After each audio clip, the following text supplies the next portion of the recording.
Hi, I'm Josh Warshawski, and I'm one of the leaders in charge of the Ramah track at Song Leader Bootcamp. Song Leader Bootcamp is an incredible total immersion leadership and music experience, gaining skills to share your gifts with the world, to get up in front of a crowd and share what's important to you, whether that be tefillah, music, some sort of piece of Torah, anything you can share, you can learn how to do that at Song Leader Bootcamp. And this year we have an incredible experience and opportunity, which is a pre-SLBC Leadership Shabbaton for members of Ramah Camping Movement, USY, USCJ, if you're involved in a conservative movement group on a college campus, and anybody else in between. You're all invited to this really incredible Leadership Shabbaton. We're going to focus on deepening our intentions with tefillah, talk about a little bit more ruach, engagement, music, anything we can do to bring back to our communities at home the experience that we're gaining here at SLBC and this Shabbaton.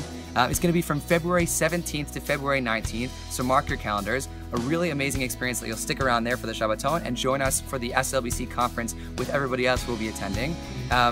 If you want more information, you can check out songleaderbootcamp.com/Shabbaton or email Elisa at songleaderbootcamp.com. It's going to be really, really incredible. It's our first time doing anything like this with Song Leader Bootcamp. I'm coming in all the way from Israel just to be a part of this, and I really, really hope you can join me. See you soon.